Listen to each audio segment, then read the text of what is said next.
చంద్రబాబు గారు అధికారంలో ఉంటే స్వర్ణాంధ్రప్రదేశ్, జగన్ అధికారంలో ఉంటే మధ్య ఆంధ్రప్రదేశ్. నిన్న తాజాగా శ్వేతపత్రం లెక్కరకు సంబంధించి గత 5 ఏళ్లలో జగన్మోహన్ రెడ్డి గారి వల్ల దాదాపుగా 250 కోట్లు అంటే లెక్కర్ వల్లే భారీగా నష్టం వచ్చింది ఆంధ్రప్రదేశ్కి ఆయన తీసుకున్న నిర్ణయాల వల్ల. ఆ శ్వేతపత్రంలో ఆయన చెప్పింది ఏంటి, అలాగే లెక్కర్ పాలసీకి సంబంధించి ప్రస్తుత ప్రభుత్వం తీసుకోబోయే కొన్ని నిర్ణయాల గురించి కూడా ఇదే అంశం మీద చర్చించే ప్రయత్నం చేద్దాం. సార్, మద్యపాన నిషేధం పేరుతో తీసుకున్న నిర్ణయం అంటే నిజంగా 250 కోట్లు భారీ నష్టమా, లేదంటే ప్రజల ప్రాణాలకు హాని కలగకుండా నిర్ణయాలు తీసుకున్నారు గతంలో జగన్మోహన్ రెడ్డి గారు అని అసలు కొంతైనా అనుకోవచ్చు? అంటే 250 కోట్లు కాదనుకుంటా ఆయన చెప్పింది. 1800 కోట్లు ఏమో తేడా వచ్చింది తెలంగాణకి, ఆంధ్రాకి. అదే సందర్భంలో 3000 కోట్ల రూపాయలు లంచాలు తీసుకున్నాడు, ఇదే కమిషన్లు తీసుకున్నాడు అన్నట్టు శ్వేతపత్రం ఉద్దేశం. ఇక్కడ పాయింట్ ఏంటంటే జగన్ స్కీమ్ సక్సెస్ అని చంద్రబాబు కితాబ్ ఇచ్చినట్టుంది. అది ఎట్లా అంటే మద్యం దుకాణాలు గతంలో 4800 దాకుంటే జగన్ వచ్చాక 2800కి తగ్గించాడు అని ఆయన ఇచ్చిన శ్వేతపత్రంలోనే ఉంది. మళ్ళీ ఆ తర్వాతన ఈ టూరిజం పేరుతో కొన్ని పెంచాడు, అది ఉంది. 1000 పెంచాడు అంటే ఒక 2000 తగ్గించి 1000 పెంచాడు. ఇది కాన్సెప్ట్. అంటే అది మంచిదే కదా సమాజానికి. ఇది నెంబర్ 1. రెండవది, పక్కనున్న తెలంగాణలో పెరిగిన ఆదాయంతో పోలిస్తే మన దగ్గర పెరిగిన ఆదాయం తక్కువ ఉంది అని ఆయన చెప్తున్నారు. అంటే అర్థం ఏంటి, ఇక్కడ తక్కువ తాగారని కదా, అంటే మద్య నిషేధ స్ఫూర్తే కదా. ఇక్కడ ఏమంటున్నారు, నిన్న మద్య నిషేధం చేయలేము, మద్య నియంత్రణ అని నిన్న పవన్ కళ్యాణ్. అదే కదా ఇప్పుడు జగన్ చేసింది కనబడింది, మద్య నియంత్రణ. అంతే కదా, పర్మిట్ రూమ్లు తీసేయడం, వాకిన్ స్టోర్స్ పేరుతో ప్రభుత్వమే నడపడం. అది పర్మిట్ రూమ్స్ తీసేశారు, బెల్ట్ షాపులు తీసేశారు, వినియోగం తగ్గింది, అది సాక్ష్యం. నియంత్రణ అంటే ఏంటి, ఎక్కువ మంది తాగనీయకుండా వాడకం తగ్గింది, తక్కువ తాగడం. అది జరిగిందని వాళ్ళ రిపోర్ట్లోనే ఉంది శ్వేతపత్రంలో. దాన్ని నెగిటివ్ గా ఉపన్యాసం ఇచ్చారు కానీ వాస్తవం ఏంటి, వాస్తవంగా జగన్ ఒక విషయంలో ఫెయిల్యూర్.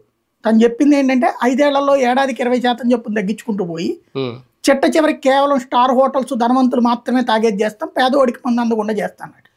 అది మొదటి ఏడాది సక్సెస్ఫుల్ గా చేశాడు 20%, రెండో ఏడాది 13% చేశాడు, అంతవరకు సక్సెస్. అయితే కరోనా టైంలో నిజంగా అంటే సాధారణంగా ఏంటంటే మద్యంలో ఉండే ప్రధాన సమస్య, తాగుబోతులు తాగడం గబక్కన ఆపేస్తే బ్రతకలేరు, వాళ్ళు రకరకాలుగా వింతగా ప్రవర్తించడం ఇది చూసాం. కాబట్టి దానికి పరిష్కారంగా జగన్ చేసినటువంటి ప్రయత్నం ఏంటంటే దశల వారీ తగ్గింపు అన్నటువంటి. అయితే ఆ అవసరం లేకుండా ప్రకృతి ఒక మంచి అవకాశం ఇచ్చింది. కరోనా సందర్భంగా ఎవరికి అందుబాటులో లేకపోవడంతో తాగలేదు జనం. ఎక్కడో 1% మంది ఏదో అయ్యో తాగారు అని చెప్తారు, బట్ మ్యాక్సిమం కంట్రోల్ అయిపోయింది. అంటే తాగడం ఒక్క నేలిక అలవాటుని తగ్గించారు. వాస్తవంగా మద్య నిషేధం అప్పటి నుండి అమలు చేసేసి ఉంటే ఖచ్చితంగా సక్సెస్ఫుల్గా ఉండేది. కానీ జగన్ ఏం చేశాడు, ఈ కరోనా టైంలో డబ్బులు ఆదాయం లేదు, ఇమ్మీడియట్ చేతికి క్యాష్ రూపంలో ఆదాయం వచ్చేది ఏంటి, మద్యం. కాబట్టి మద్యాన్ని ఫస్ట్ ఓపెన్ చేసింది మద్యం దుకాణాలు. ఏది మిగతా వ్యాపారాలు వాటికేమో రోజుకి 2 గంటలు 3 గంటలు పెట్టి వీటిని మాత్రం ఎక్కువ సమయం తెరిచింది మద్యం దుకాణం. దానివల్ల మళ్ళీ తాగడం అలవాటు అయిపోయింది జనానికి. ఈ తాగడం అలవాటు అన్నటువంటి కాన్సెప్ట్ పెరిగిపోయడం అంటే జగన్కి నోటి దగ్గరకు వచ్చిన ఒక మంచి ముద్ద తీసేశాడు. అది జగన్ని తప్పు పట్టాలి. కానీ అధిక ధరలకు అమ్మడం ద్వారా ఓట్లు కొల్లగొట్టుకున్నాడు, ఓట్లు పోగొట్టుకున్నాడు. తెలుగుదేశానికి ఓట్లు వచ్చినాయి కానీ వాడకం తగ్గిందన్న నిజం తెలిసింది ఇప్పుడు, నెంబర్ 1. రెండోది, ఎవడైనా కంపేర్ చేస్తే పక్క రాష్ట్రాల్లో పరిశ్రమల ఆదాయం కంపేర్ చేస్తారు, లేకపోతే ఇతరత్ర వ్యాపారాలకు సంబంధించిన ఈ జిఎస్టీనో జిఎస్డిపినో వీటిని కంపేర్ చేస్తారు. మద్యం మనకంటే అక్కడ ఎక్కువ తాగారు అని కంపేర్ చేయడం ఏంటో నేను ఇంతవరకు ఎక్కడ వినలా. దీన్ని సమర్థిస్తూ రాసుకొచ్చేటటువంటి పత్రికల యొక్క మేధావిత్వానికి హ్యాట్స్ ఆఫ్ చెప్పాలి, లేదా దాన్ని సమర్థించే మేధావులకి హ్యాట్స్ ఆఫ్ చెప్పాలి. దాని అర్థం ఏంటి, ఆదాయాన్ని గండి కొట్టారన్నా, ఆదాయం గండి పడిందన్నా వాళ్ళకి మనకి కంపేర్ చేసుకోవడం అంతే. అంటే అక్కడ మద్యం కొనుక్కుని మనకి ఎక్కడ తాగారని తాగుతారు. ఎప్పుడు కూడా గ్రౌండ్ లో అవుట్స్కట్స్ లో ఉన్నటువంటి వాళ్ళు ఎప్పుడు మద్య నియంత్రణ లేదంటే మద్య నిషేధం పదవి ఏదైనా ఫైనల్ గా అదే. ఇటువంటి నిర్ణయాలు తీసుకున్నప్పుడు ఆటోమేటిక్ గా దాంతోపాటు ఈ బ్రాండ్లు మార్చడం, ఆయన కూడా నేను అన్నారు ఏదో ఒక 5 ప్రముఖ బ్రాండ్లను కావాలని తరిమేశారు, పంపించేశారు వెనక్కి.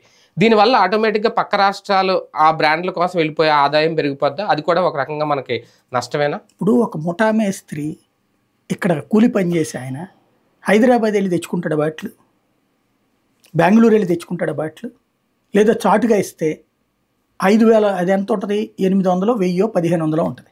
అదే వాళ్ళు తాగే మామూలు ఈ పెద్దది లిక్కర్ బాటిల్ అది ఎంత ఉంటుందో నాకు తెలియదు. బాటిల్ వేలల్లో కూడా ఉంటాయి, వేలల్లో ఉంటాయి. మరి అవి కొంటాడు ఇతను, వేలు కొనలేరులే. మరి అసలు సమస్య వాళ్ళది కదా, మిగతా వాళ్ళ గురించి ఎందుకు నీకు? మద్యంలో కంట్రోల్ చేయాల్సింది ఎవరిని? బలిసినోడి గురించి మనం కంట్రోల్ చేయక్కర్లా. చూసుకుంటాడు, వాడి హెల్త్ కి ప్రాబ్లం వచ్చిన వాడి హాస్పిటల్, పెద్ద పెద్ద హాస్పిటల్కి పోతాడు, లేదంటే వీకెండ్ వెళ్ళి హైదరాబాద్ లో ఎంజాయ్ చేస్తాడు. కాబట్టి వాడి గురించి మనకెందుకు?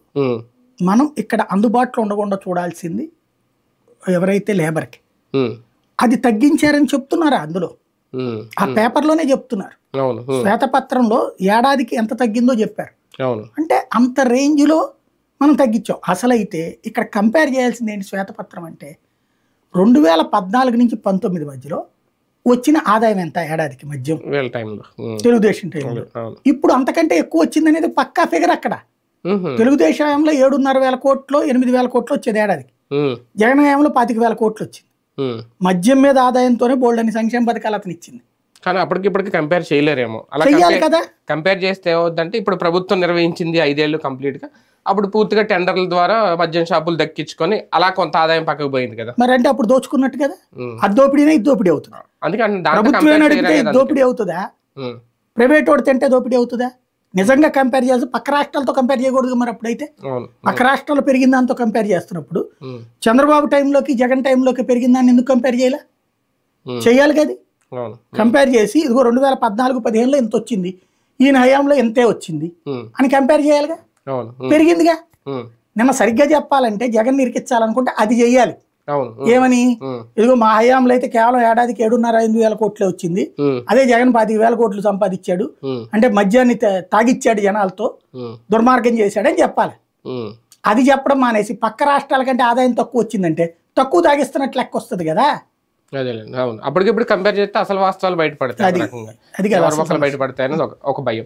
కానీ ఇప్పుడు లిక్కర్ పాలసీలో కొత్త మార్పులైనా తీసుకురాబోతుందా ఇప్పుడు రాష్ట్ర ప్రభుత్వం? అంటే నేను చెప్పినట్టే మళ్ళీ కొత్త బ్రాండ్లు ఆహ్వానించడం, మద్య నియంత్రణ సంబంధించి ప్రధానంగా డీ అడిక్షన్ సెంటర్స్ వీళ్ళు పెడతామంటున్నారు. అసలు జగన్ దాని మీద దృష్టి సారించలేదు అనేది కూడా. డీ అడిక్షన్ సెంటర్స్ జగన్ టైంలోనూ ఉన్నాయి, చంద్రబాబు టైంలోనూ ఉన్నాయి, అంతకు ముందు ఉంటాయి. వెళ్ళేవాడు ఎవడు? ఉంటాయి అంతే. ఇప్పుడు ఒక లేబర్ కుటుంబంలో తన భర్తను డీ అడిక్షన్ సెంటర్కి తీసుకెళ్ళి తాగనియ్యకూడదు అని భార్య నిర్ణయించాలి, కానీ భర్త సహకరించాలిగా. తాగడానికి నాకు ఇష్టం లేదని ఎవడన్నా అంటే అప్పుడు డీ అడిక్షన్ సెంటర్ దగ్గరికి వెళ్ళాలి. ఇక్కడ మనమే పాలసీ ఏం చెప్తున్నాం, జగన్ తాగనివ్వలేదు నేను తాగిస్తానంటున్నాం, జగన్ మంచి మంది ఇవ్వలేదు బ్రాండ్లు నేను తాగిస్తానంటున్నాం, మేము మంచి బ్రాండ్లు ఇస్తాం. ఇంకా డీ అడిక్షన్ సెంటర్ ఏం చేసుకోను, గోల్డ్ గిలుకోవడం తప్పించి. అంటే నాకు ఇష్టం లేదు అన్నాడు తాగద్దు కదా. అవును, ఎట్ట తాగుతున్నాడు? అప్పుడు డీ అడిక్షన్ సెంటరే అవసరం ఉండదు, అంతే. నేను తాగనంటే ఇక్కడ ఏంటంటే మద్యం మీద సరైన చర్చ కాకుండా రాజకీయాలు దిగిపోయి, ఇదివరకు మద్య నిషేధం మీద పోరాడిన వాళ్ళు కూడా రాజకీయ పార్టీలకు తొత్తులుగా మారిపోయి వాస్తవం చచ్చిపోయి, ఇక్కడ జరుగుతున్నది ఏంటంటే మద్యం Jagan world health organization norms follow అయ్యాడు.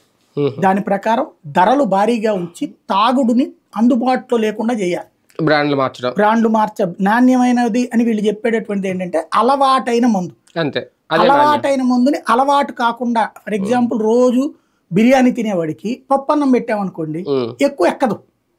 అట్లాగే రోజు ఆ కింగ్ ఫిషర్ బింగ్ ఫిషర్ ఏదో తాగేటవాడికి ఆ బ్రాండ్ అందుబాటులో లేనప్పుడు ఎదురుగుండా ఉన్న బ్రాండ్ తాగితే అందులో ఉండదు. నేను చిన్నప్పుడు చూసేవాడిని, మా నాన్నకి సిగరెట్ అలవాటు ఉండేది, మా ఇంటి పక్కన అంకులకి సిగరెట్ అలవాటు ఉండేది.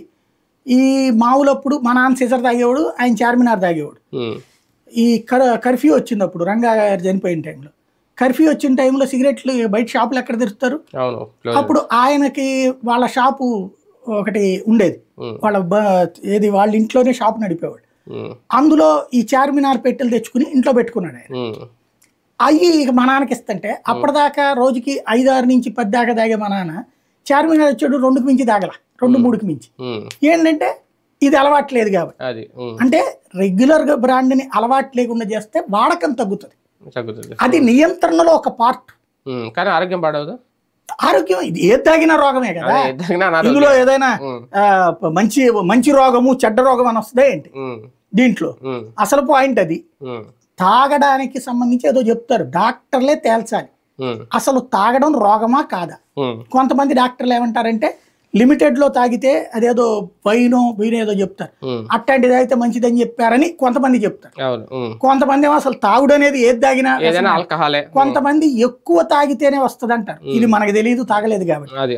తాకపోయినా అని రోగాలు లేకుండా లేవు, మనం తాగినటువంటి రోగాల్లో పాలు కాకుండా ఉండట్లేదు. కానీ దేని వెనకైనా ఓటు బ్యాంక్ రాజకీయం కంపల్సరీ ఉంటది. అది జగన్ గారు చేసినా ఈయన చేసినా ఓకే, ఆయన చేశారా లేదనేది పక్కన పెడితే మద్యం ధరల తగ్గింపు ఇప్పుడు జనాలకు కావాల్సింది, మందుబాబులకు కావాల్సింది. ఈ పాలసీ ద్వారా తగ్గిస్తారనే సంకేతం, మళ్ళీ సేమ్ గతంలో ఉన్న బ్రాండ్లు తీసుకొస్తారనే సంకేతం, అదేమన్నా ఇచ్చేసినట్టేనా? దానికి శ్వేతపత్రం ఎందుకండి? ఇప్పుడు క్రిందటి నెల ఒక ఆర్డర్ వేశారు పెన్షన్లు ఇట్లా ఇవ్వాలని. అట్లాగే మద్యం ఈ రేటుకి మించి అమ్మడానికి వీల్లేదంటే ఎవడాపాడు ప్రభుత్వాన్ని? ఎందుకు తగ్గించలా? బ్రాండ్లకు ఓకే అంటే ఒక జీవో చాలు కదా, వచ్చేస్తాయి కదా. గత ప్రభుత్వ జీవోని రద్దు చేసి మళ్ళీ కొత్త జీవో, దానికి ఏమన్నా పక్క దేశం నుంచి వెళ్ళి తెచ్చుకోలేదు, అసెంబ్లీలో చేస్తే అసెంబ్లీ అవసరం కూడా లేదు. అది ప్రభుత్వం, అదొక జనరల్ ఆర్డర్, అది జనరల్ గవర్నమెంట్ ఆర్డర్. దానికి ఏ అసెంబ్లీ పాలసీలు కూడా అక్కర్లా. సింపుల్ గా ఈ బ్రాండ్స్ అన్నింటినీ కూడా అలౌ చేయండి అని ఓ సర్క్యులర్ ఇస్తే ఎక్సైజ్ డిపార్ట్మెంట్ మాట్లాడుతుంది, ఆటోమేటిక్ పనిచేస్తుంది, తెప్పించేస్తుంది. అదే సందర్భంలో ఈ బ్రాండ్ల రేట్లు తగ్గించండి అంటే జీవో ఇస్తే సచ్చినట్టు ఆటోమేటిక్. ఇవన్నీ ఇప్పుడు గవర్నమెంట్ చేతిలోనే కదా ఉన్నాయి షాపులు. ఇప్పుడు ప్రైవేట్ వాడు అయితే కనుక నా దగ్గర ఈ స్టాక్ ఉంది సార్, ఇది రేటు కొన్నాను కాబట్టి నేను ఇంతవరకైనా అమ్ముకుంటానని అడుగుతాడు. వాళ్ళ వరకు ఏదన్నా ఉంటది. ఇప్పుడు గవర్నమెంట్ బంధు షాపులే కదా, గవర్నమెంట్ లో ఇదిగో ఇవాళ ఉన్న స్టాక్ అంతా ఈ 10 రోజుల్లోపు క్లియర్ అయిపోవాలి ఈ రేట్లకి, నెక్స్ట్ నుండి వచ్చే సరుకు అంతా రేపు 10వ తారీఖు నుంచి ఈ 50 రూపాయలకే అమ్మాలి, లేదా 50 రూపాయల బ్రాండ్లు ప్రతి షాప్ లో కూడా ఈ 25 పెట్టాలి అని సర్క్యులర్ ఇస్తే ఎవడాపాడండి? కానీ ఎందుకు చేయట్లేదు అంటే ఇక్కడ జగన్ని తిట్టిపోస్తూ కూర్చోవాలి. ఇప్పుడు ప్రభుత్వ మద్యం దుకాణాలే కంటిన్యూ అవుతున్నాయి, బల్క్ అమౌంట్ వస్తుంది, వేల కోట్ల రూపాయలు డబ్బులు వస్తుంది, వేల కోట్ల రూపాయలు క్యాష్ చేతికి వస్తుంది. ఇప్పుడు దీన్ని వదులుకుంటే దీనికి ఫాలో అప్ ఇన్కమ్ ఎక్కడుంది? ఇప్పుడు అసలే ఆర్థిక ఇబ్బందుల్లో ఉంది ప్రభుత్వం కాబట్టి ఇప్పుడు దాన్ని తగ్గించితే ఆదాయం పడిపోతుంది. ఇంకా వేరే ఆదాయం ఇప్పటికిప్పుడు ఏం పుట్టుకొస్తుంది? ఇసుక ఆదాయం వీళ్ళే వదిలేసుకున్నారు. ఎప్పుడైనా సరే క్రైసిస్ లో ఉన్నప్పుడు ఏం చేయాలా? ఆదాయ వనరులు. జగన్ ఏం చేశాడు? ఆదాయ వనరులు సృష్టించుకున్నాడు. మద్యం మీద 25,000 కోట్లు, ఇసుక మీద ఒక 750 కోట్లు, ఇట్లాగా రకరకాల ఆదాయ వనరులు సృష్టించుకున్నాడు. దానివల్ల రాష్ట్రానికి ఆదాయం వచ్చింది. వీళ్ళు ఈ ఆదాయంలో ఇసుక వదులుకున్నారు. వ్యక్తులు సంపాదించుకుంటారు కానీ ప్రభుత్వానికి ఆదాయం 750 కోట్లు ఏడాదికి పోయింది. ఇప్పుడు మద్యం కూడా తీసేస్తే ఏం డబ్బులు వస్తాయి? జీతాలు ఎక్కడి నుంచి ఇస్తారు వీళ్ళంతా? ఇక ఉట్టి అప్పుల మీదనే ఇవ్వాలి జీతాలు కూడా. కాబట్టి తెలివిగా లేట్ చేస్తున్నారు. అట్లాగే సంక్షేమ పథకాలు కూడా ఎందుకు ఇవ్వట్లా? నిధులు లేవనినే కదా, అదే తేడా. కానీ 2 మేజర్ డౌట్లు మద్యం పాలసీకి సంబంధించి గత ప్రభుత్వం చెప్తుంది, ఈ ప్రభుత్వం చెప్పాలని. ఒకటి ఏంటి అంటే ప్రభుత్వం గనక మద్యం షాపులు ఇలాగే నిర్వహిస్తే, ఇప్పుడు నిర్వహిస్తున్నట్టు కంటిన్యూ చేస్తే డిజిటల్ పేమెంట్స్ అనేవి అసాధ్యమా, లేదా మళ్ళీ ఇప్పుడు యాజ్ ఇట్ ఈజ్గా ప్రైవేట్ టెండర్లు ఇచ్చేసి మళ్ళీ దాన్ని కంటిన్యూ చేసే ఆలోచన ప్రభుత్వం చేస్తుంది? ఎందుకంటే ప్రైవేట్ టెండర్లు ఇచ్చేస్తే మళ్ళీ డిజిటల్ పేమెంట్స్ అయితే వచ్చే అవకాశం ఉంటుంది. నేను లాస్ట్ ట్రిప్ కూడా చెప్పానండి, వీళ్ళకి ప్రచారంలో నెగిటివ్ ప్రచారానికి వచ్చినప్పుడు దానికి పరిష్కారం ఏంటన్నది ఆలోచించేటటువంటి తీరిక, తెలివి, ఓపిక వైసీపీ వాళ్ళకి లేదు. అదే వాళ్ళని ముంచేసింది. నెగిటివ్ ఏమవుతుందిలే అనేటువంటి పిచ్చతనంతో ఉన్నారు. ప్రాక్టికల్గా అప్పుడు ఎందుకు నేను మద్యం షాపుల వాళ్ళతో మాట్లాడినప్పుడు నాకు తెలిసిన అసలు నిజం ఏంటంటే, ఎందుకు డిజిటల్ పేమెంట్ లేదంటే అది గవర్నమెంట్ నడుపుతుంది షాపు. అవును. ఇప్పుడు డబ్బులు ఎవరి దగ్గరికి వెళ్తాయి? గవర్నమెంట్ దగ్గరికి వెళ్ళి గవర్నమెంట్ వాళ్ళకి ఇవ్వాలి. కానీ అసలు ఏం చేశారంటే ఇప్పుడు వీళ్ళు టోటల్గా చేతికి మట్టి అంటకుండా చేశారు.